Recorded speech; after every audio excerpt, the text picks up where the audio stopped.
Ben là. Hey, salut tout le monde, bienvenue à cet épisode dédié au Super Bowl. Ben Ouais, là. ça fait bizarre un petit peu de parler de Super Bowl avec le contexte de Donald Trump. Ben là. Ben bon.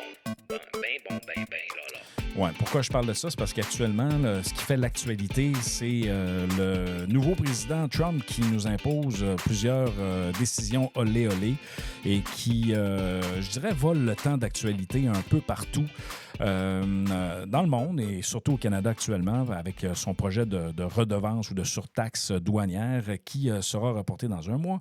Mais on va tasser ça de côté parce que les Américains, il n'y a pas juste Donald Trump, on ne les mettra pas tous dans le même paquet. Les Américains font également de bonnes choses, c'est-à-dire le fameux Super Bowl, qui est un événement sportif incroyable et qui génère aussi des beautés de publicité, des créations hors pair. Et comme je dirais, à chaque année depuis quasiment le tout début, on a un invité spécial qui vient nous parler de ça. Alors voici notre invité de la semaine. Attention. Voici notre invité de la semaine. Alors, notre invité est nul autre, l'une autre que Luc Dupont. Salut Luc, comment ça va Luc? Bonjour Benoît, ça va très bien toi? Écoute, merci d'accepter encore une fois de venir parler de pub dans mon balado.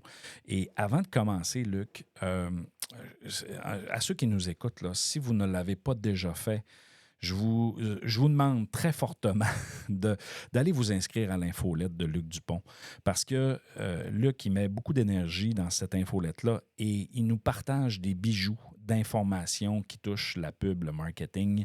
Et c'est un incontournable. Donc, Luc, juste pour qu'on puisse, là, les gens, là, comme j'en parle tout de suite d'entrée de jeu, quelle place qui s'inscrivent pour ton infolettre?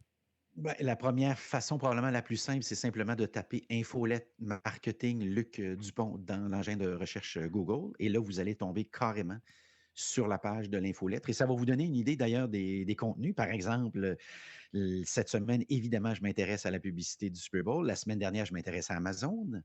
On parlait du boycott d'Amazon. Alors, ce que j'ai fait, c'est j'ai jeté un petit coup d'œil sur la recherche en lien avec les campagnes de boycott. Est-ce que généralement ça marche? Est-ce que ça ne marche pas? Pourquoi ça marche? Pourquoi parfois ça ne marche pas? Alors, tu vois un petit peu l'idée dans ce cas-ci. Si on recule dans le temps, évidemment, dans le temps de Noël, c'est les fameuses publicités de Noël, de Métro, de IGA, de Maxi, qui, année après année, franchement, sont remarquables. Sinon, ben, je m'inspire toujours de l'actualité du moment. Et ça donne naissance à, comme ça, toute une série d'articles, de thèmes aussi. Alors, je suis un peu à la merci, au fond, des événements. Non, c'est bon, mais je voulais te le dire parce que moi, mes étudiants, je leur dis, allez vous inscrire là-dessus. D'ailleurs, là, ils n'auront comme pas chaud parce que ça va être la source, parce que tu as publié, notamment dans ton infolette de cette semaine, les 10 publicités que tu as mis un peu sur le follower. J'aimerais ça qu'on en parle parce que dans le fond, on reviendra peut-être sur Amazon puis tout ce qui se passe là, sur le plan, je dirais, commercial et publicitaire et communication, notamment à cause des décisions américaines. Mais abordons tout de suite le volet du Super Bowl. Donc, cette année, de ton point de vue, de ce que tu as entendu jusqu'à maintenant, qu'est-ce qui se démarque? Qu'est-ce qui caractérise publicitairement parlant le prochain Super Bowl? Ben, c'est un phénomène fascinant. Et pourquoi on en parle, toi et moi, chaque année? Je le rappelle pour les étudiants qui n'étaient pas là l'an dernier. Logiquement, il y en a une cohorte importante. C'est que la beauté avec le Super Bowl, c'est que c'est une espèce d'antenne sur ce qui s'en vient, sur ce qui se passe, sur l'importance de réfléchir à ces stratégies de marketing. Alors, je te donne un exemple concret parmi tant d'autres cette année. Alors, si on s'était parlé quelque part en novembre, toutes les publicités sont déjà vendues, donc il n'y a rien de nouveau qui s'est passé depuis 3, 4 semaines. Tout ça est déjà vendu à l'avance parce qu'évidemment, en publicité, on travaille toujours 6 à 8 mois avant l'événement comme tel. Dans le cas donc du Super Bowl, ben, tu aurais acheté de la publicité pour cette année, tu l'aurais acheté à 7 millions du 30 secondes. C'est ce qu'on t'aurait offert. Tu es parmi les premiers, tu es content, tu achètes ton espace. Et puis là, je te donne encore là donc un exemple très concret. Tu es une compagnie d'assurance. Tu assures les maisons. Tu assures les maisons en Californie. Tu assures les maisons en Californie, à Los Angeles. Et arrive évidemment le feu que l'on connaît tous en début 2025. Alors, qu'est-ce que tu fais? Alors, c'est ça la stratégie marketing. Qu'est-ce que tu fais? Est-ce que tu peux encore dûment investir 7 millions dans un 30 secondes au moment où, évidemment, les susceptibilités, les sensibilités aussi, pour toutes sortes de raisons, sont à fleur de peau. Alors, si tu es State Farm, State Farm qui avait acheté sa publicité à 7 millions, a dit il y a quelques jours aux gens du Super Bowl de Fox, parce que c'est Fox cette année qui retransmet le match, ce qui signifie que Tom Brady, qui a signé un contrat de 375 millions de dollars, c'est pas rien pour 10 ans, va commenter le match. Alors, je reviens donc à State Farm. State Farm dit, qui est une compagnie d'assurance, dit on peut plus, on peut pas. Redonne sa pub, avec une pénalité, évidemment, mais ne la paie pas dans sa totalité. Tu as toute une série d'annonceurs qui, eux, ont dit oups, est-ce que Taylor Swift revient cette année? Oui, absolument. Est-ce qu'on peut penser que pour toutes sortes de raisons, le Super Bowl de cette année, sur le plan de la visibilité, sur le plan des codes d'écoute, pourrait battre le record de l'an passé? Le record à battre, je le rappelle, c'est 123,7 millions de téléspectateurs du côté de CBS. L'année précédente, on avait tiré à 115 millions. En d'autres mots, Taylor Swift vaut à peu près 10 millions de paires d'yeux de plus. Ce qui est pas, c'est ce qui est pas rien. significatif, là. Alors là, tu te dis, ben oui, moi, ça m'intéresse. Mais évidemment, entre-temps, tu sais quelque chose que tu ne savais pas au mois de novembre, n'est-ce pas? Tu sais qui va jouer contre qui, et puis tu sais que peut-être qu'il y a des gens qui vont se déplacer qui ne se déplacent pas normalement. Messi, par exemple. Alors, Messi, ça te garantit une couverture mondiale de l'événement, parce que la vraie star mondiale du sport, on va s'entendre, c'est Messi. Pas localement pour nous autres, mais la vraie au niveau mondial. Alors, dans une logique d'internationalisation du sport professionnel, c'est pour ça que la Ligue nationale de hockey a dit, nous, on ne manquera plus jamais de Jeux olympiques d'hiver. Ils viennent de se réveiller. C'est un peu tard, mais ils viennent de se réveiller. Dans le cas de la NBA, ben, on a dit, nos reculs de code d'écoute depuis un an, c'est peut-être parce qu'on n'a pas fait le saut du côté du streaming assez rapidement. Alors, tu vois, Netflix qui présente la lutte maintenant, le samedi, dimanche. Alors, tout ça fait qu'à un moment donné, ben, sais-tu quoi? Je pense qu'on va battre le record. Alors, Fox dit, c'était 7 millions en novembre. Ce n'est plus 7 millions de dollars maintenant. Alors, cette année, on parle de 8 millions de dollars. Et tiens-toi bien, il y a une douzaine d'entreprises qui se sont empressées de payer le 8 millions en question. Ah ouais. 8 millions pour 30 secondes. Pour 30 secondes. Alors, c'est profondément injuste, tu me diras. Si j'y avais pensé en septembre, je te le faisais à 7. Tu y penses en janvier, je te le fais à 8. Puis ce qui est le pire, là, Luc, c'est, on s'est parlé, puis je me souviens très bien que là, 3-4 ans, on était aux alentours de 5 millions à peu près, là, sauf erreur. Là. Donc, tu sais, c'est une progression qui est assez importante. Puis dans ce que tu dis aussi, il y a un phénomène que tu as parlé avec moi l'année passée. Tu parlais du phénomène de streaming dans lequel il allait avoir cette transformation-là, cette migration vers les plateformes. Puis là, on commence à le voir. Là. On commence à le voir de plus en plus. C'est un Fire TV. Tu vois les grosses publicités de matchs de la NHL qui sont diffusées. Effectivement, quand tu vas sur Netflix, ils présentent de la lutte. Puis ça a commencé avec, dans le fond, la diffusion live du combat de boxe avec Mike Tyson, qui a bon an, mal an, a eu quand même quelques ratés techniques, là, mais je pense que ça l'a attiré énormément. Puis l'avantage aussi du streaming, c'est qu'ils ont toute l'information de connexion, de vue. Tu sais, c'est différent que la télé traditionnelle, là, de mon point de vue. Si je suis dans l'erreur, corrige-moi. Absolument, absolument. Et ce que tu viens de décrire, dans le cas juste de Netflix, ça a permis au dernier trimestre d'ajouter 19 millions d'abonnés. C'est pas rien. Alors, fais 19 millions d'abonnés fois, mettons, 15 fois 12. Et tu réalises soudainement que ce combat de boxe-là, qui était, reconnaissons-le, et on l'a compris vers minuit et 10, là, si tu l'as regardé, tu te souviens que c'était à minuit et 10 que tu l'as compris. Je m'en souviens. Tu as dit, oups, moi je me souviens du réflexe que j'ai eu dans mon salon un vendredi soir de mémoire. J'ai dit, oups, je pense qu'on s'est fait avoir. Mais il était minuit et 10. Puis je l'avais regardé au complet. Et si tu te souviens bien, le ring était commandité par Meta, donc par Facebook. Je ne sais pas si tu te souviens de ça. Non, alors ça, là, je me disais, ce qu'on est rendu complètement ailleurs.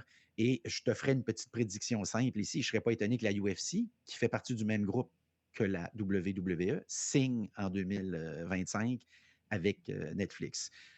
Dit autrement, si vous aimez le sport et vous nous écoutez, et vous aimez le hockey en particulier, puis je sais que certains auditoires sont encore très, très, très branchés sur le hockey, même si moi, je te rappelle que dans mes cours, mes anecdotes de hockey ne fonctionnent plus comme autrefois. Il faut que j'ajoute du soccer, il faut que j'ajoute autre chose. Mais ce que je suis en train de vous annoncer, évidemment, puis on l'a vu depuis l'an passé avec la Ligue nationale qui a débuté et qui a commencé à signer les matchs du lundi soir au Canada, en anglais dans un premier temps, mais je vous garantis qu'éventuellement, ça va être comme ça aussi du côté francophone. Donc, on n'aura pas le choix de faire ce saut-là. Et ça explique aussi en même temps pourquoi le Super Bowl, encore aujourd'hui, c'est un événement aussi important. C'est que dans cette espèce de magma-là, hein, de surcommunication, de trop de plateformes de streaming, de sport aux quatre coins, évidemment, des plateformes médiatiques, euh, c'est le dernier événement qui permet d'aller chercher 123 millions de personnes. Mais je te reviens encore avec le combat de boxe. Bidon, Benoît, on a touché 60 millions. C'est pas rien. Là. Alors, ma question, c'est Super Bowl sur Netflix. La plateforme va planter. Ça n'a pas d'allure. Parce que, tu sais, il y a une notion technique, il y a une notion qui fait en sorte aussi qu'à un moment donné, quand... Puis c'est là où actuellement, il y a une certaine limite sur le plan de la technologie. Le streaming, c'est le fun quand ça roule, quand ça va bien, Internet, tout ça, quand c'est stable. Ça permet d'avoir une certaine portée que des fois, tu n'as pas ailleurs. Tu peux avoir accès à ton contenu pas mal n'importe où grâce à ça. Sauf que crime, là, si tu as 100 millions de téléchargements ou de streaming en même temps, ça prend toute qu'une machine là, pour faire rouler ça. Là. Oui, moi, je pense, tu vois, là-dessus, je te dirais que Netflix n'a pas le choix de mettre ça au point. Et ils avaient les 2 matchs de Noël de la NFL. Oui, c'est vrai. Qui ont tiré, grosso modo, si tu ajoutes les 2 matchs, autour de 110, 115 millions de téléspectateurs. Évidemment qu'il y a certainement eu de la duplication ici, donc des gens qui ont regardé un match et qui ont regardé l'autre par la suite. Mais déjà, là, le signal est impeccable. Moi, tu vois, ce que je crois dans le cas du combat de boxe bidon, c'était une pratique. De la même manière que, souviens-toi, quand Amazon faisait son Prime Day au milieu de l'été. Oui. C'était une pratique. C'est une pratique. Évidemment, ils ne nous le disent pas comme ça, mais on va tester les systèmes, la manutention, la prise de commande. Et depuis ce temps-là, avec la COVID, un autre prétexte, ils ont dit, tiens, on va l'approcher un petit peu plus de Noël, ce qui fait du sens aussi. Puis depuis ce temps-là, ils se sont dit, tiens, pourquoi il n'y aurait pas 2 Prime Day? Hein? Pourquoi dire qu'il y en a juste un quand il peut? Pourquoi il n'y en aurait pas un au milieu de l'été quand c'est un peu plus calme, juillet? Puis pourquoi il n'y en aurait pas un autre quelque part au mois de novembre, quand on est très, très près de se commettre? Alors, au nom, encore une fois, du dieu de l'art, il faut que ça marche. Mais effectivement, dans le cas du combat de boxe, moi aussi, j'ai eu ce problème-là. Ça toussait. Puis là, ma crainte, c'était que ça tousse tellement qu'à un moment donné, je me ramasse à la fin du combat, en comprenant pas trop bien ce qui s'était passé. Ça me rappelle, je te raconte vraiment une anecdote renversante et je me suis longtemps dit que ça pourrait être une publicité pour l'industrie du câble, mais lorsque Michael Jackson avait eu ses problèmes avec la justice, il y a évidemment une couple de décennies, je le précise pour les plus jeunes qui nous écoutent, évidemment, j'ai souvenir du moment où on annonce qu'on va, donc on entre en cours et que le jury est parvenu ils se sont entendus sur la suite des choses. Et je ne te compte pas de blague, au moment où la personne prend la parole en disant « Monsieur le juge, pour le point 1, voici notre décision. Pour le point 2, j'ai probablement une des grosses orages que j'ai eues à Gatineau depuis que je reste ici et je suis sur l'antenne. Et momentanément, le signal coupe. Je ne sais pas si tu vois la scène. Oui, tout à fait. Et je me suis longtemps dit, ça serait une méchante bonne publicité pour l'industrie du câble. Mais quoi qu'il en soit, dans le cas du Super Bowl, ça reste un événement incontournable. Et tu sais que pour la première fois aux États-Unis l'an passé, suite aux chiffres que Netflix a annoncé récemment, il y a quelques jours, tu as maintenant plus d'abonnés à Netflix que d'abonnés au câble. Oh. OK. Alors, mais il y a une migration, il y a une migration technologique aussi. Mais tu sais, oui, qu'on ne peut pas nier. Tu vois, là, moi, je sonde souvent mes étudiants, puis bizarrement, il y en a quand même beaucoup qui écoutent la télé encore traditionnelle, mais ils l'écoutent sous différentes plateformes. C'est pas juste sur, comme par exemple, Occupation Double, ils vont l'écouter sur leur téléphone, sur Novo en ligne, et ainsi de suite, ou sur l'application. Donc, ça va être plus facile. L'accès à la télé autre que par la câblo-distribution traditionnelle. C'est comme, il y a comme cette transformation-là dans l'usage, dans le fond, du client. Mhm. Puis ça, ben, mais ça me reste tout le temps. Je me dis, c'est important qu'on maintienne justement du contenu québécois, du contenu d'ici, pour refléter justement notre culture, en quelque sorte. Parce que si on fait juste consommer ce qu'il y a de d'autres pays, ben, veut pas, à un moment donné, c'est nos artistes à nous, c'est notre production, puis on a tout que des acteurs au Québec. Là, on a vraiment du bon contenu. Fait que, bref, on s'écarte un petit peu. Mais il faudra, Benoît, il faut faire le saut. Tu Oui. comprends? C'est parce que c'est comme si tu me disais au début du 20e siècle, on va subventionner le prix du foin.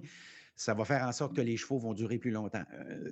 Ça ne changera rien. Et moi, là-dessus, évidemment, puis c'est un tuto. Ça serait une tuto de balado, mais je pense qu'on manque partiellement ce virage-là. Euh, pour encore une fois, toutes sortes de raisons, tantôt technologiques, tantôt historiques, tantôt monétaires, tantôt culturelles. Euh, et je peux me mettre devant la gratte champion. Tu la vois qui s'en vient. Oui. La gratte champion s'en vient quand même.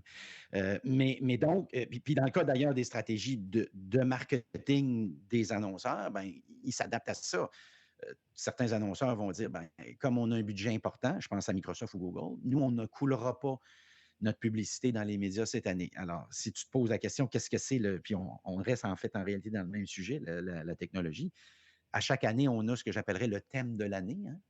On a eu la cybermonnaie il y a une couple d'années, tu te souviens? Au Mhm. début 2000, on a eu Internet. Je prétendrais qu'on a tous compris au début 2000 qu'Internet s'en venait à cause de 10 à 15 annonceurs du Super Bowl dans le domaine d'Internet. Et je crois que cette année, ben, on va comprendre l'intelligence artificielle parce que je te le donne en mille, ça va être ça. Ça va être le Super Bowl de l'intelligence artificielle. Alors, c'est Microsoft, c'est Google. On ne connaît pas encore les concepts. Puis en même temps, ben, c'est les annonceurs habituels, Budweiser, qui revient Oui. avec ses chevaux. Oui, oui, oui. Et puis là, le défi, tu le devines sur le plan créatif, dans ce cas-ci, non plus sur le plan technologique, mais qu'est-ce qu'on peut faire de nouveau? Le cheval qui tire les barils de bière, on l'a déjà fait. Le cheval qui aide le poney qui rêve de devenir un cheval, on l'a déjà fait. Le cheval qui aide le chien qui rêve de devenir un cheval, on l'a déjà fait. Mais tu sais-tu quoi, cette année? Ben, c'est une pub très amusante. C'est le baril de bière qui tombe, donc de la cargaison, et tu devines bien qui est-ce qui va Le ramener. s'assurer que le fameux baril en question se retrouve à nouveau dans la charrette. Ben là, je ne donne pas le punch, mais alors c'est un petit concept que je trouve particulièrement Oui, intéressant, que j'ai dans ce que évidemment tu déposé avais, dans ce sur que un tu as forum. mis, là, cette publicité-là, elle m'avait marqué. Elle m'a marqué parce que, oui, on retrouve le cheval, puis effectivement, tous les référents qu'on est habitués avec Bud est là, en fait, avec Budweiser. Tout est là, puis c'est encore là, c'est un bijou. Tu sais, c'est de l'art. Ça, c'est ça pourquoi, je pense, j'adore autant le Super Bowl, c'est de voir ce type de publicité-là. Euh, bref, puis je te dirais, ce qui est un peu le danger, c'est parce qu'on parle de thématique d'intelligence artificielle. Je ne sais pas si tu as vu passer ça dans l'actualité dernièrement, je présume que oui. Il y a un créateur qui avait fait une publicité avec seulement qu'avec l'intelligence artificielle, là, il avait utilisé, il a fait une pub de Porsche. Et là, ben, ça l'a. Puis la publicité, il y a du monde qui a accroché là-dessus parce qu'elle était non seulement bonne, mais il n'y a personne qui a vu que ça avait été généré par l'intelligence artificielle. Donc, c'est quand même, tu sais, sur le plan des artisans de création de contenu visuel, de contenu audio, tu sais, tu dis, c'est préoccupant. C'est préoccupant parce que l'intelligence artificielle va permettre certaines activités en fait de production, de ce qui coûte cher. Parce que produire, là, on ne se le cachera pas, ça coûte cher. Puis c'est pas les acteurs qui coûtent le plus cher, c'est toute la machine qui est alentour. Puis à ce temps, les concepts sont de plus. Tu sais, on utilise la technologie davantage. Et là, tu dis, ben maintenant, je pourrais couper bien des choses en investissant dans une technologie. Puis justement, il peut y avoir d'humain, il peut y avoir, tu sais, d'en avoir moins. Ça, je trouve ça préoccupant.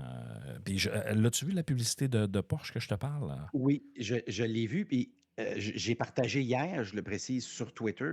Tu as maintenant une première application d'intelligence artificielle spécialisée dans la création publicitaire. Ah ouais, faut que Alors, j'aille voir ça. c'est sûr que ça va changer la donne. Je précise que lors du dernier Noël, la pub de Coca-Cola avait été créée avec l'intelligence artificielle. Alors, l'approche est absolument fascinante. Ce qu'on a fait, c'est qu'on a pris les meilleures pubs des dernières années. On a mis ça dans la machine à réfléchir, là, ce que j'appellerais l'intelligence artificielle. Puis on a dit, concocte-nous, crée-nous une pub à partir de tout ça. Alors, la campagne publicitaire de Coca-Cola du dernier Noël était concoctée à l'intelligence artificielle. Si j'étais un étudiant actuellement et que j'avais 18, 19, 20 ans, 17, 18, peu importe l'âge où vous nous écoutez actuellement, c'est sûr que vous êtes absolument condamné à vous familiariser avec l'intelligence artificielle parce que je lui ai demandé de m'écrire des communiqués de presse et à hauteur de 95 elle fait une méchante bonne job. Alors, la génération qui nous écoute, contrairement à toi puis moi, là, ils vont être là-dedans tout le temps, tout le temps. Donc, de deux choses l'une. Ça me ramène un petit peu d'ailleurs à ton propos précédent en lien avec Netflix puis en lien avec le talent québécois. C'est que c'est ça. Il y a deux réactions possibles à chaque fois qu'arrive tout ça. Évidemment, il y a l'effet de surprise, puis il est normal. Il y a l'effet de défense ou de défensive qui est normal aussi. Mais en même temps, l'intelligence artificielle est certainement là pour rester. Puis, tu te souviens de la grève des scénaristes et des acteurs Oui, d'Hollywood? tout à fait. Ils avaient compris que ça s'apprêtait à changer beaucoup. Et moi, je ne sais pas toi comment tu le travailles, mais moi, je suis sciemment des comptes d'intelligence artificielle, d'influenceurs que je sais qu'ils n'existent pas. D'accord? Je Ah ouais, ne fais ça, pas semblant que je le sais OK. qu'ils existent, je le sais qu'ils n'existent pas. Ah ouais. Mais sais-tu quoi? Cette semaine, j'en ai une que je suis. Sais-tu quoi? C'est parce que je le sais que c'est l'intelligence artificielle. Parce que cette semaine-là, je serais tombé dans le panneau. Et avec DeepSeek, l'intelligence Oui, artificielle oui. chinoise, et là, je me permettrai une remarque d'importance, c'est que si vous, avant de télécharger cette application-là, si vous lisez très attentivement les petits caractères, ce qu'il faut absolument faire, c'est une intelligence artificielle chinoise, c'est marqué qu'on écoute vos contenus audio. Alors ça, c'est le mot de code pour on écoute vos conversations. Alors, juste prévenir les gens qui nous écoutent, je te le dis parce que déjà dans mes cours, j'ai des étudiants qui sont sautés là-dessus sans trop se poser de questions. Faites très attention. OK. De la même manière que TikTok est une application chinoise, même chose. Si vous jouez là-dessus, sachez qu'évidemment, on est en train d'observer bien des choses que vous êtes en train de faire avec votre téléphone intelligent. On me dira, les autres applications le font aussi. Dans le cas de TikTok, c'est fait de façon systématique. Donc, il faut toujours faire un petit peu plus attention. D'ailleurs, je n'exclurais pas que lors du Super Bowl, on ait certains de ces annonceurs-là qui soient présents, parce qu'on a aussi les habituels. Alors, TurboTax, on est dans le coin de l'impôt. Taco Bell, Uber Eats, avec une campagne, je dois dire, particulièrement réussie. On a plusieurs vedettes aussi. Gordon Ramsay, Ben oui, j'ai vu ça. ça a dû coûter cher. Meg Ryan avec une pub de Hellmann's. Alors, c'est de la mayonnaise, là. Et dans le cas de Meg Ryan, ben, c'est une scène célèbre. Et là, on doit préciser pour les plus jeunes, là aussi, qui nous écoutent actuellement, c'était un film qui, à une autre époque, a eu un très, très grand succès quand Harry rencontre Sally. Alors, c'est une petite comédie très humoristique, très légère. On est dans l'amour, évidemment, puis dans les problèmes de l'amour, parce que c'est jamais facile, l'amour. Et je trouve que, alors, on reprend une scène célèbre dans un restaurant. Simplement dire d'ailleurs, puis je ne la décrirai pas en détail, mais que j'ai quelqu'un qui est abonné à mon infolette qui m'a dit, monsieur, je suis au travail, vous auriez dû m'avertir. Ce publicité-là Non, c'est vrai allait que jouer. je suis d'accord que je l'ai écouté, là, mais j'ai parti à rire. J'ai baissé Non, j'avais mes écouteurs. Une chance, j'avais mes écouteurs, sinon ça aurait été drôle. Aïe, aïe, aïe. Alors, on a aussi Booking.com, qui n'a pas besoin de présentation, l'Expedia européen. Novartis, parce qu'on va nous parler de perte de poids cette année. Oui. Je te l'ai dit un petit peu plus tôt, on va nous parler d'intelligence artificielle, évidemment. Et si tu cherches les grands absents, et c'est fascinant, c'est l'industrie automobile. Parce que là, le problème cette année, donc je reviens toujours, 7 ou 8 millions. Mettons, coupons la poire en deux, 7,5. Alors, tu es fabricant automobile. Qu'est-ce que tu annonces? Alors, l'an passé, tu annonçais tes modèles, tes voitures électriques, n'est-ce pas? Oui. Et là, tu as vu les ventes de voitures électriques cette année. Pour ceux qui ne suivraient pas le dossier attentivement ou de façon distraite, ça n'a pas donné les résultats espérés. Et au fond, ce qu'on est en train de réaliser, c'est qu'on peut se donner des objectifs ambitieux et on est tous pour la vertu, de la même manière qu'on est tous pour la tarte aux pommes chaude avec 2 boules de crème glacée. Mais le problème, c'est qu'il y a ce que j'appellerais l'implacable réalité. L'implacable réalité, c'est que ça ne se vend pas autant qu'on voudrait que ça se vende. Et les concessionnaires, même au Québec, d'ailleurs, hein, tu as certainement jasé avec certains d'entre eux, te disent écoute, les plafonds qu'on nous donne ou qu'on nous oblige à atteindre, on ne sera pas capable. Donc, tôt ou tard, il y a un réel problème. Alors, Kia, Honda, Toyota, Ford, GM, Chrysler. Alors, il y en a quand même pas mal. Aux dernières nouvelles, remarque que sur le plan stratégique aussi, si tous les autres à côté de toi, je reviens toujours sur la stratégie marketing, parce que c'est notre vrai sujet qui nous passionne, toi et moi, quand on se parle dans le contexte de cette balado-là, et des gens, des paires d'oreilles qui nous écoutent. Tu pourrais aussi jouer le jeu de l'entreprise qui dit on n'ira pas, les autres, ils vont pas. C'est Puis à la sûr. dernière minute, tu n'achètes une. Tu vois un peu l'idée? C'était un peu comme au début des années 60, tu as le fameux débat Kennedy-Nixon à la télé. C'est la première fois qu'on avait un débat à la télé. Et la légende veut que, alors Kennedy rentre dans la pièce, voit Nixon, lui serre la pince, lui dit en tout cas, chose certaine, toi puis moi, on ne va pas se maquiller, n'est-ce pas? On est des hommes. Et Nixon, spontanément, dit effectivement, il n'est pas question qu'on se maquille. Maintenant, le bout de l'histoire qui est amusant, c'est que Kennedy sort de la salle très rapidement, va dans la salle d'à côté, et qui est-ce qui l'attend, tu penses? La Un maquilleuse. maquilleur. Et il se rase, ce que ne fait pas Nixon. Je précise qu'on est à l'époque de la télévision noir et blanc.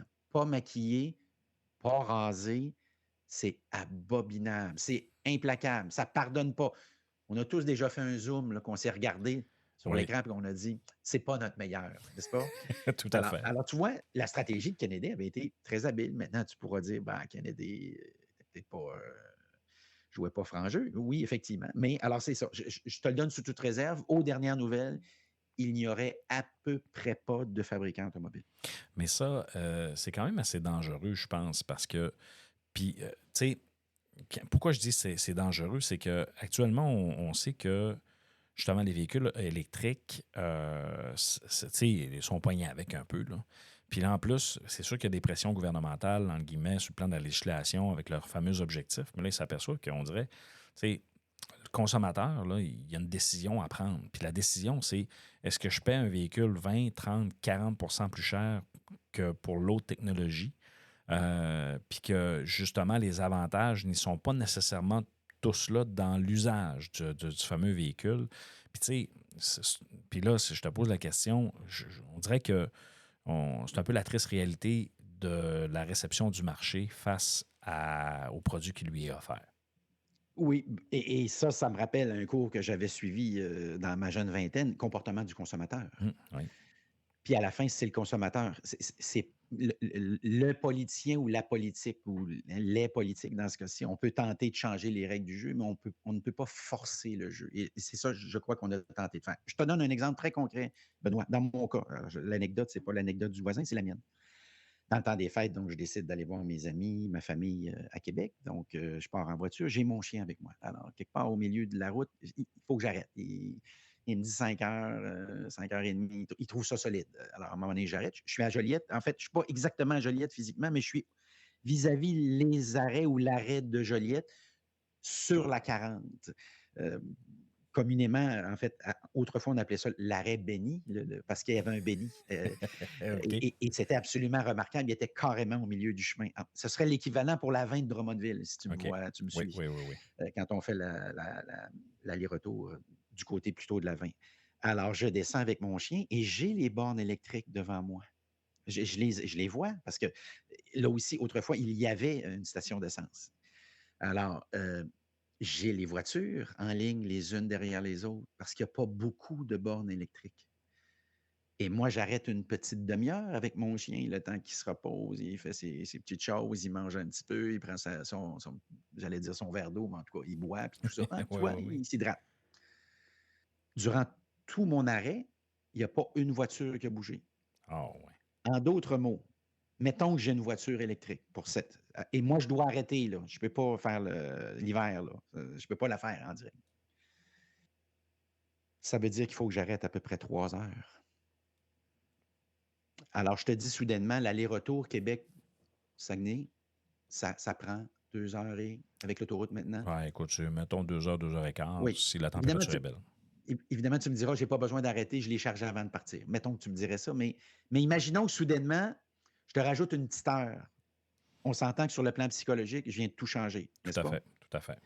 Avec l'autoroute, on s'entend entre Québec et le Saguenay-Lac-Saint-Jean, on a complètement changé cette notion-là, en tout cas pour quelqu'un de Québec. Je précise ça parce que, comme je fais beaucoup de conférences en région, j'ai toujours l'habitude de dire, moi, j'ai découvert que Ottawa-Montréal, c'est pas loin, quand quelqu'un veut que je me déplace à Montréal. Mais Montréal-Ottawa, pour quelqu'un qui doit se déplacer de Montréal à Ottawa, j'ai remarqué que c'est super loin. Je suis sûr que tu as déjà remarqué ce Oui, phénomène-là. tout à fait. Tout à N'est-ce fait. pas? On va te dire, ah, viens à Québec, c'est pas loin. OK, la semaine suivante. Toi, viens au Saguenay-Lac-Saint-Jean, c'est pas loin. As-tu remarqué que la distance n'est pas la même? Non, As-tu effectivement. remarqué qu'il y a plus de kilomètres? C'est vrai que As-tu remarqué que c'est plus long? oui, psychologiquement, pour eux autres, effectivement, la distance, puis, tu sais, pourtant, ce qui est le pire, c'est que notre rapport à la distance, tu sais, nous autres, on a moins d'embouteillage, donc on reste Oui. moins dans le trafic. Puis, tu sais, quand on part, puis qu'on arrive à Québec, c'est sûr que là, tu sais, l'histoire du troisième lien, puis de la zone, quand il faut que tu passes le pont, là, c'est rendu problématique. Moi, je vois la différence maintenant. Il y a juste une congestion là. Mais tu sais, si je m'en vais juste à Québec, en plus, quand tu arrives du parc, tu arrives sur le Laurentien puis tu rentres directement dans Québec, tu n'as aucune attente. Par contre, s'il faut que tu traverses, là, ça peut devenir problématique. Bref, notre rapport à la distance n'est pas la même, effectivement. Et ce qu'on décrit, ben, c'est le comportement du consommateur. Et je reviens toujours au Super Bowl. C'est ce qui explique que cette année, ils se sont à peu près tous dit en même temps. Puis quand tout le monde arrive à peu près au même constat, c'est qu'il faut conclure ou bien que tout le monde se trompe, ou bien que tout le monde a peut-être pas mal raison, hein, n'est-ce pas? Ça serait comme ça que je le présenterais. Alors, visiblement, ici, tout le monde a dit, sais-tu quoi? 7, 7,5, 8. Remarque, avant le Super Bowl, si tu annonces avant le Super Bowl, c'est 4,5. C'est un prix d'amis, 4,5 millions pour le 30 secondes. Mais ils sont arrivés à peu près tous à la même conclusion. Ceci étant dit, je fais ma parenthèse très rapidement. Je suis convaincu qu'il y a un petit vite qui dit on va leur dire qu'on n'est pas là. On va être là. Je ne serais pas surpris que Ford fasse ça, moi. Alors, c'est ça. Mais là, il faudra qu'il décide ce qu'il annonce parce que ce qu'il avait annoncé la dernière fois, c'était son pick-up électrique. Oui, le Nightwing. Puis là, depuis, ils ont dit, ben, on avait des ambitions importantes de ce côté-là, mais encore une fois, comportement du consommateur. Est-ce que le pick-up, au fond, c'est la première voiture qui va faire la transformation électrique de façon réussie? Ou est-ce que ça serait la petite voiture de ville? Exemple. Et je crois que les Chinois là-dessus ont compris. Ouais, je Parce pense que aussi. si tu veux régler le problème de la voiture électrique, on peut le régler, mais ça va te coûter 150 000 emplois au Canada. Mais on peut le faire. On peut le faire là. On peut le faire là. C'est qu'on rentre les voitures chinoises et on enlève les tarifs. Mais tu sais, Luc, il y a une chose, par exemple, là-dessus, là, c'est que, tu sais, on parle du Ford Lightning. Moi, j'ai regardé. Moi, j'ai un Dodge Ram. OK? Puis j'ai un V6, il est très économique. Là. Sur la route, là, je peux descendre à 10 litres au 100. Puis c'est un 4x4. Ben, c'est sûr qu'en ville, je vais être à l'entour de 15, 16. Mais sur le plan économique, je le trouve économique. J'ai regardé, je me dis, moi, le Lightning, là, je trouve ça le fun, ça m'intéresse. Sauf que payer 115 000 un pick-up, c'est 115 000. Moi, je gagne bien ma vie, je suis privilégié dans la vie, mais je ne mettrais pas 115 000 sur un pick-up.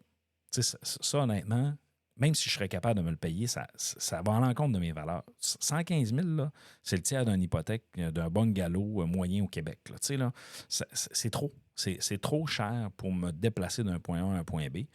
Puis, tu sais, moi, c'est ce que je partage aussi avec mes étudiants en disant, ben là, tu sais, à un moment donné, il faut en revenir. C'est une question aussi de coût. Puis, tu sais, quand je regarde les voitures usagées là, qui sont sur la route, il y en a quasiment plus des vieux chars. Tu sais, moi, je me souviens de combien de chars à 500$ que j'ai passé dans ma jeunesse quand j'étais étudiant, parce que aujourd'hui, je regarde la cour du cégep, il n'y a rien qui a moins de 7-8 ans comme véhicule, tu sais, comme durée de vie d'un véhicule là, actuellement. Fait que, tu sais, quand tu arrives dans les voitures électriques, le prix, je pense que, tu sais, ça a une incidence. Puis dans ce que tu dis, c'est sûr que si tu arrives avec une solution chinoise à la moitié du prix, ce qu'ils sont capables de faire assurément, si ce n'est pas la moitié, c'est même le quart du prix, ben écoute, le monde va suivre. Puis là, effectivement, on va cannibaliser aussi notre industrie d'une certaine façon. Donc là, c'est la question fondamentale, c'est comment vous pouvez vous réorganiser pour vous fournir un produit aussi que les gens vont pouvoir être en mesure de se payer. Parce que là, puis je me souviens, dernière chose là-dessus, à un moment donné, je parlais avec un vendeur d'automobile. Il dit, de toute façon, il dit, ça va te coûter le même prix c'est juste que ça va coûter moins cher de gaz. Tu sais. Ça va te coûter, à la place de te coûter 300$ par semaine pour rouler ton pick-up, tu vas le payer 300$, mais tu ne payeras plus de gaz. Mais là, c'est une logique, c'est comme, garde, c'est pas parce que je veux économiser juste de l'essence que je te le donne. En tout cas, bref.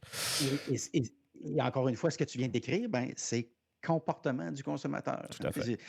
Je parle dans mon cas de la facilité d'utilisation. Tu parles du prix, évidemment, qui est absolument fondamental. Puis ce que tu viens de me dire aussi, c'est qu'on est tous pour la vertu, mais à 5 à 15 000, elle est dispendieuse. Alors il y a tout ça qui fait que tant qu'on ne corrigera pas ça, on ne peut pas forcer le jeu. Au fond, là, en marketing, c'est ce qu'on sait. Évidemment, si les policiers décidaient qu'on n'a pas le choix, ben, on n'aura pas le choix, mais on ne pourra pas forcer le jeu. Et là, ben, tous ces gens-là en même temps, je pense, ne peuvent pas avoir tort. Au-delà de la voiture électrique, tu as cette année les croisières qui vont être là, MSC. Et si tu regardes d'ailleurs les matchs de la MLS, ce qui est assez particulier cette année, c'est que le chandail de l'Inter Miami est commandité par Royal Caribbean. OK. Et la publicité le long du terrain, c'est la publicité de Carnival, qui est un compétiteur. Alors même, ce que ça signifie, c'est que dans ce cas-ci, même malgré le fait que Royal a accepté de payer une fortune pour avoir son logo sur le chandail, on a ajouté un petit caractère dans le contrat, toujours lire les petits caractères dans le contrat, qu'il n'aurait pas l'exclusivité de la pub sur le terrain. Moi, je trouve ça quand même renversant, mais ça te donne une idée aussi de la force de frappe de cette industrie-là, que l'on d'ailleurs qualifiait de terminée durant la COVID. Tu te souviens qu'on a dit c'est fini, c'est une industrie qu'on ne verra plus jamais. On connaît la suite de l'histoire. Ça n'a jamais été aussi populaire et ils n'ont jamais, sur le plan des abonnements puis des achats de billets, ils disent que c'est remarquable. Et on est dans le phénomène. Et j'ai souvenir que dans une balado précédente, où on avait parlé de ça, des Happy Days, là, où on dit, sais-tu quoi, je peux attendre pour me faire un petit plaisir, mais peut-être qu'on ne sait jamais ce qui va arriver. Encore une fois, tu vois que sur le plan psychologique, ça a eu un impact sur la suite des choses. Donc, tout ça, un dans l'autre, ben, ça fait un Super Bowl avec des nouveaux annonceurs, avec des nouveaux concepts, avec un nouvel univers, l'intelligence artificielle. Moi, j'ai beaucoup, beaucoup hâte de voir ce que ça va donner comme sur le plan du rendu, et avec beaucoup, beaucoup de vedettes aussi. On parlait de Meg Ryan dans sa publicité. Un peu plus tôt aussi, on évoquait Gordon Ramsay. Alors, tu vas en avoir comme ça une tonne. Moi, le message qui m'a fait le plus rire, puis qui a déjà été coulé dans les médias aussi, c'est les frères Manning, FanDuel, les paris sportifs. Soit dit en passant, le Super Bowl de l'an dernier, c'était le Super Bowl Paris sportif. On cherchait tantôt là, c'est vrai. Le thème. Et il y a 2 ans, c'était cybermonnaie. Alors, à chaque année, on a un sujet. Et alors, dans ce cas-ci, ils sont très amusants. D'autant plus que dans ce cas-ci, les frères Manning, moi, ce que j'ai toujours trouvé amusant, c'est qu'ils ne savent pas qu'ils sont drôles. Et je pense que les gens qui ne savent pas qu'ils sont drôles, souvent, sont plus drôles que les gens qui pensent qu'ils sont drôles. Ah ouais, ils ne savent pas qu'ils sont drôles. Là. Parce que quand j'ai vu la pub, je trouvais ça drôle. Il y a un bout que j'avais quand même pas compris. Là, je viens de comprendre pourquoi. Parce que c'est la portion humoristique sans qu'ils le sachent. Oui. Il y a un sujet que tu n'as pas abordé. En fait, un annonceur que tu n'as pas abordé, Doritos. Oui.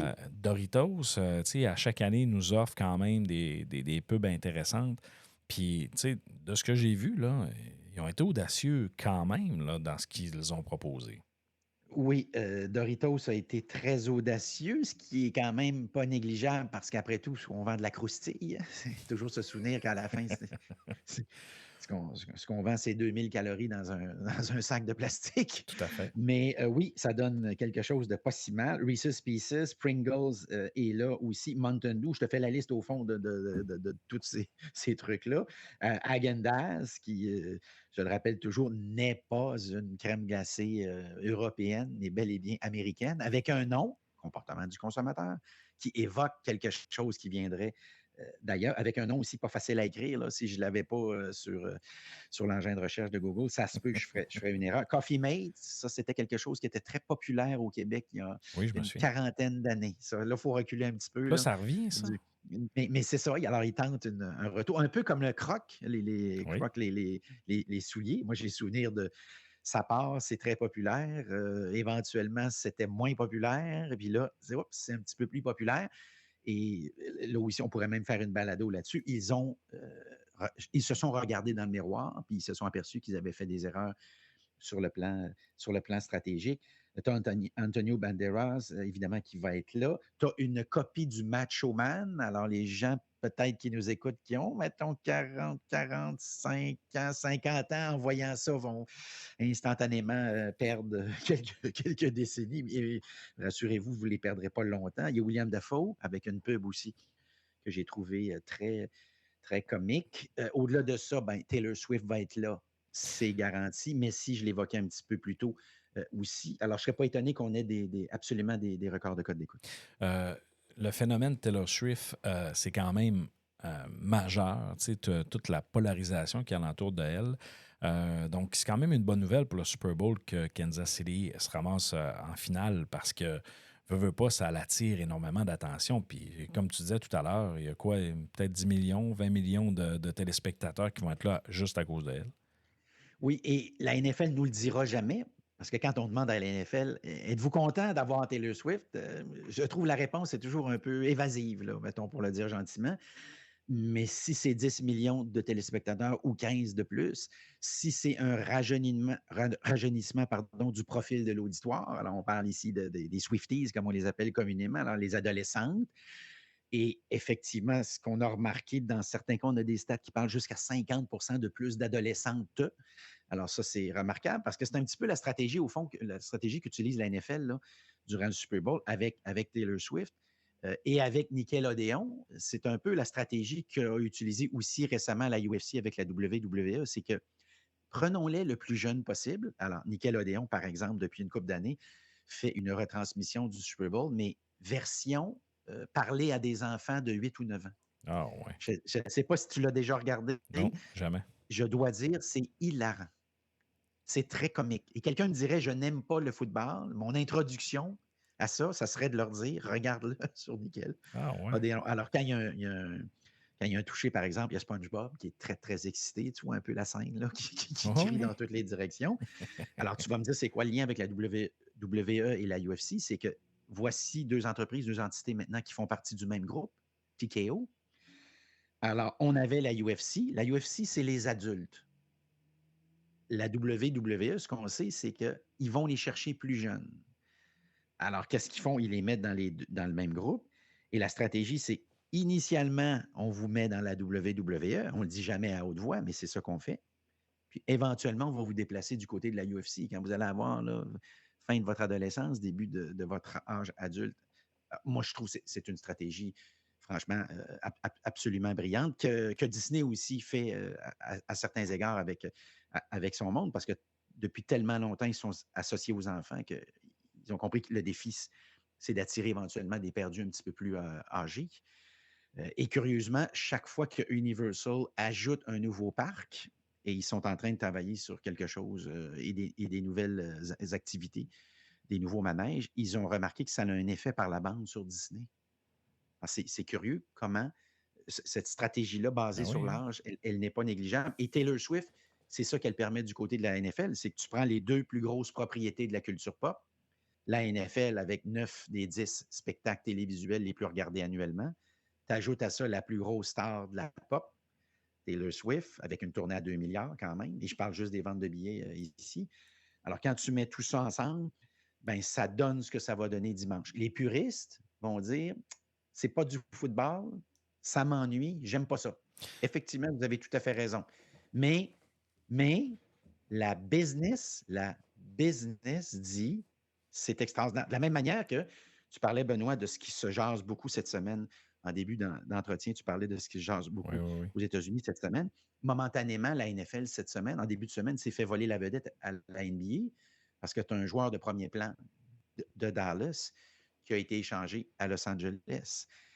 Et il y a beaucoup de gens qui se posent la question, c'est un échange inexplicable parce que ce qu'on a reçu en échange, c'est un joueur du début de trentaine, alors qu'on a donné un joueur dans la force de l'âge. Une partie de l'explication, c'est les perdus, parce que à ce jeu-là, Los Angeles bat toujours Dallas. Ah, c'est Toujours. sûr. Euh, Juste avant d'aborder comme un deuxième sujet, s'il nous reste un petit peu de temps, euh, dans le fond, celui qui présente la mi-temps, est-ce que c'est encore Pepsi? Parce qu'à chaque année, Non, Pepsi... Non, c'est non, plus Pepsi? ce n'est plus Pepsi, c'est Apple maintenant, depuis une couple Oui, d'années. c'est vrai. Et là aussi, c'est une stratégie qui est fascinante, c'est que tu pourrais t'attendre, là, les yeux fermés, mettons que vous ne vous souvenez pas trop des annonceurs au Super Bowl, là, ceux qui regardent ça moins que toi et que moi, pourraient dire, je leur dirais boisson gazeuse. Et là, j'entends Coca-Cola. J'entends quelqu'un qui vient de crier Coca-Cola très, très fort dans le podcast. Or, historiquement, c'est Pepsi qui a à peu près toujours dominé. Pas toujours dominé. Si on s'était parlé à la fin des années 60, début des années 70, Coca-Cola a lancé des campagnes historiques, dont probablement la plus grande, c'est le fameux joueur des Steelers de Pittsburgh. Tu te souviens certainement de cette pub-là. Pour ceux qui nous écoutent, la beauté, tu pourras peut-être même mettre en lien certaines de ces pubs-là pour ceux qui ne les auraient pas vues. Mais c'est le jeune qui observe un joueur des Steelers qui boit comme ça d'un coup. D'un coup, c'est le cas de le dire, une bouteille de Coca-Cola. Il se sent évidemment un petit peu négligé. Après tout, c'était sa bouteille. Il aurait peut-être aimé ça, en boire un petit peu de sa bouteille. Il est sur le point, pas de pleurer, mais en tout cas d'avoir une grosse peine. Et là, le joueur, spontanément, prend son chandail et lui donne au petit gars. Alors, à ce jeu-là, on pourrait prétendre qu'il a gagné au change une bouteille de Coca-Cola contre un chandail Ça, c'est sûr. d'un gars qui a joué et puis qui a gagné aussi. Alors, ça c'était une campagne de Coca-Cola. Mais pour des raisons que je ne m'explique pas toujours très, très bien, avec le temps, Coca-Cola a comme diminué son implication de ce côté-là. Or, je précise, puis je rappelle que pense à n'importe quel événement sportif à l'échelle planétaire, Coca-Cola est toujours la boisson gazeuse. Jeux olympiques, Coupe du monde, etc. Mais pour celle-là, pour des raisons que je ne comprends pas toujours très, très bien, c'est Pepsi qui s'est immiscé, puis qui a acheté de la pub, puis qui a joué fort aussi, parce qu'il profitait toujours du match du Super Bowl, souviens-toi, pour faire une pub comparative. Oui, c'est vrai. Et c'est probablement une partie de l'explication, c'est si nous, on y va, nous étant Coca-Cola, ils vont nous jouer d'impact. Ils vont nous jouer d'impact au moment où tout le monde est là. Peut-être qu'on est mieux de jouer profil bas, puis de les laisser aller, puis au fond, ça fait moins mal à notre image de marque. Et quand je dis pub comparative, tu te souviens peut-être d'une pub il y a quelques années où c'était le livreur de Coca-Cola et le livreur de Pepsi dans un petit snack bar et qui se faisait, se relançait, mettons, gentiment et amicalement. Et évidemment que la meilleure blague était faite par le livreur de Pepsi. Alors, Coke s'est tassé.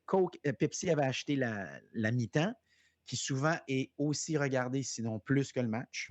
C'est vrai. Je ne sais pas de ton côté, mais moi, il y a des gens ici, pas loin de chez moi, en fait, communément appelés membres de ma famille, qui me disent le match ne m'intéresse pas, mais quand le show de la mi-temps commence, viens donc me faire signe. Effectivement, il y a comme un switch sur le divan.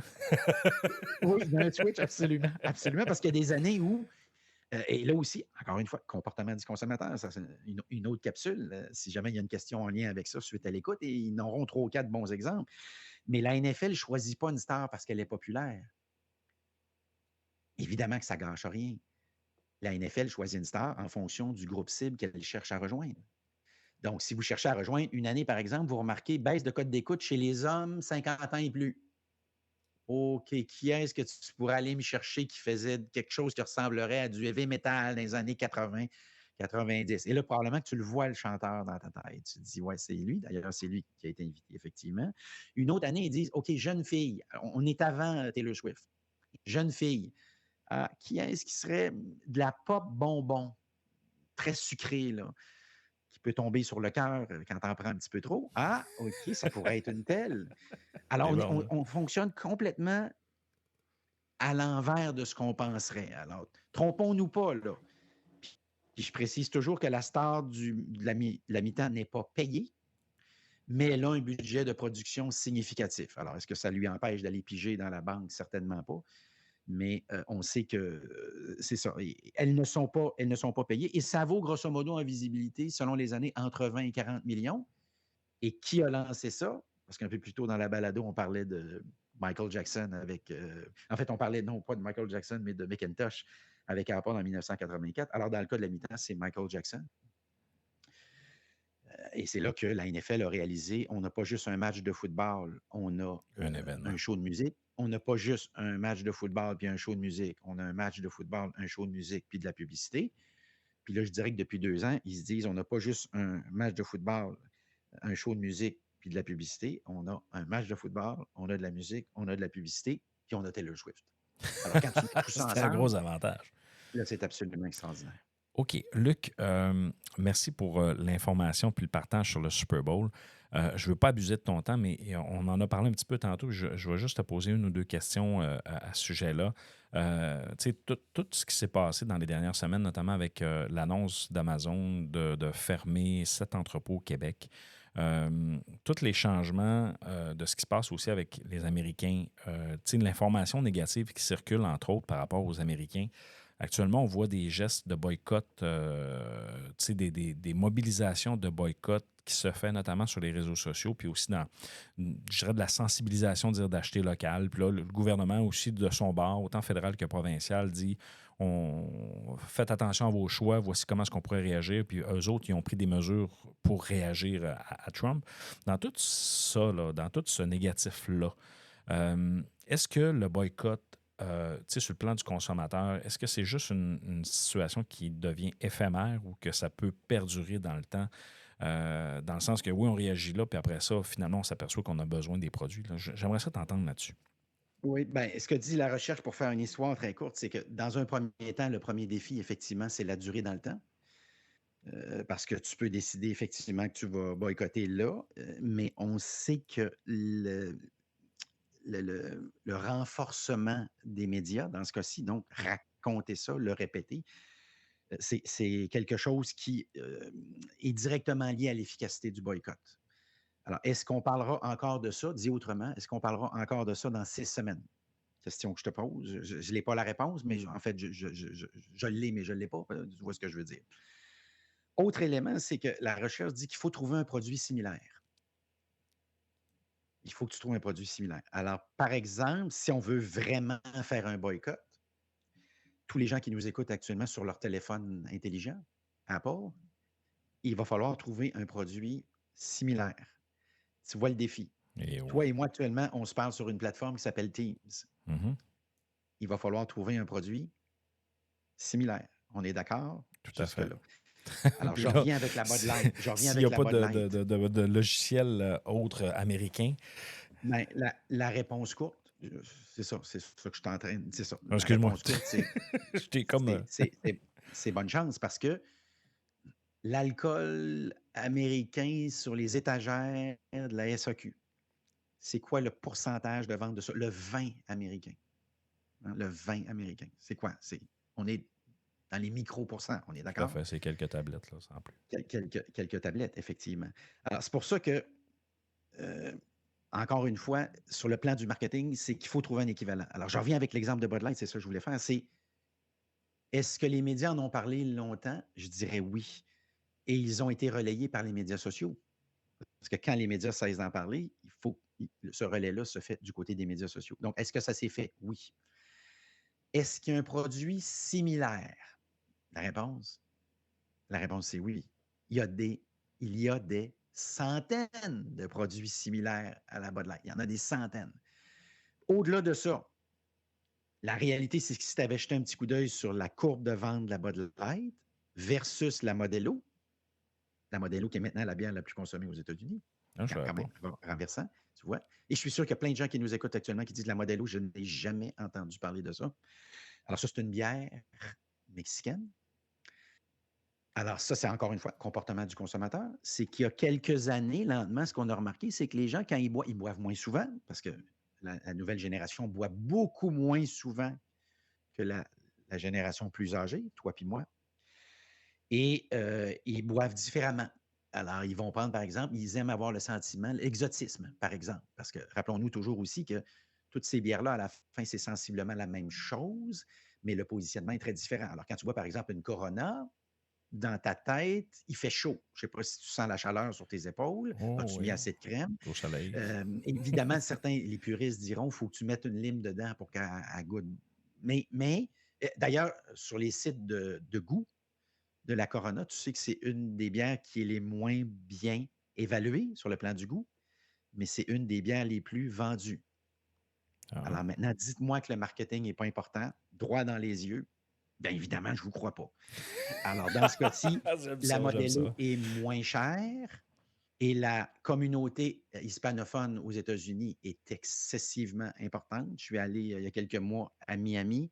Je te jure que j'étais certain que j'étais dans un pays d'Amérique du Sud. Ah, Je- ouais. Même les personnes qui vérifiaient tes valises te parlaient en espagnol. Alors, c'est dire comment c'est devenu important. Et n'importe qui observe le moindrement ce qui se passe aux États-Unis actuellement est en train de constater que le pôle économique qui était historiquement à New York, qui s'était déplacé momentanément à Los Angeles, est en train de se déplacer à Miami. Et souviens-toi que dans les années 70, toi et moi, on aurait parlé de soccer. Je vais te prendre celle-là parce que je trouve que c'est une magnifique métaphore de tout ça. Pelé est allé jouer avec le Cosmos de New York. Beckham a joué avec le Galaxy Los Angeles. Messi joue avec l'Inter Miami. Ouais, mais, Vois-tu? C'est fascinant. C'est mais absolument fascinant. Miami, Alors, ma réponse courte, Benoît, puis peu importe vos opinions politiques, puis au pays du marketing, ça a peu d'importance. À la fin, tu vois qu'il y a toute une série de conditions. Quand on est dans l'œil de la tempête, on a l'impression que la tempête est éternelle. Quand je suis sur la 20, là, puis que je suis en direction de Québec, puis qu'il y a une tempête, là, j'en reviens pas. Puis je me dis, c'est drôle parce que je vais refaire le même chemin dans quelques mois. Puis je vais partir mon air conditionné tellement qu'il fait chaud. Alors, ça serait ma réponse courte. OK. Mais Miami, sérieusement, j'étais un peu surpris parce que, tu sais, mais ça démontre aussi à quel point ça bouge. Puis, tu sais, l'aspect géopolitique, géosocial aussi, là, tu sais. Oui, Puis oui, oui. l'influence de l'immigration, tu sais, tout le monde actuellement vit un peu ces changements-là. Bref, c'est un autre sujet vraiment à part, mais écoute, je vais être plus attentif pour ce qui se passe à Miami. Ça m'a fait réfléchir à ce Et, que tu as dit. et évidemment, à Miami, ils ont l'avantage de la température. Mhm. Ils ont l'avantage du taux d'imposition. Et tu suis, comme moi, certainement les activités de la Ligue nationale de hockey. Et tu as remarqué que parfois, il y a des joueurs qui disent, parce que parfois aussi, peut-être la conjointe, parce qu'il ne faut pas oublier aussi que dans la vraie vie, Mhm. il y a une famille, dit, sais-tu quoi? Moi, pour 500 000 de moins par année, la Floride, les Panthers qui ont gagné la Coupe Stanley, et Tampa Bay régulièrement aussi, c'est Las Vegas, trois endroits, au fond, qui ont un certain nombre de liens, de choses en commun, Tout à fait. n'est-ce pas?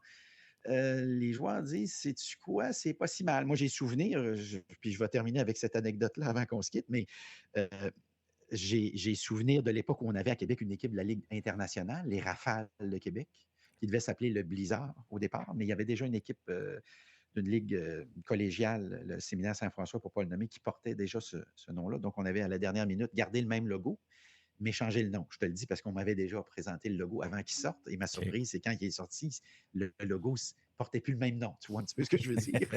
Et alors, c'était une espèce de Sasquatch, là, quelque chose comme ça. Là. Et qu'est-ce que j'allais dire donc? Je me dirigeais dans quelle La direction Ligue j'allais. internationale, hockey, nord, sud, Panthers, chaleur, joueurs de hockey qui choisissaient avec la température. Oui, effectivement, j'ai une digression. Ça m'arrive parfois. C'est Tu pas l'auras grave. certainement déjà remarqué. Mais alors, les Rafales avaient un club école qui était à Pensacola, en Floride. OK. Alors, durant la saison d'hiver, à un moment donné, alors c'est le club école, on décide de rappeler des joueurs pour venir jouer dans la grosse ligue, qui est la Ligue internationale, là, par rapport à la East Coast. Et tu sais ce qui est arrivé? Il y a un joueur qui a dit, je ne veux pas monter. Je ne veux pas. Je suis bien, moi, je suis à Je veux chaleur. rester ici. Je veux rester ici parce que je ne veux pas le froid.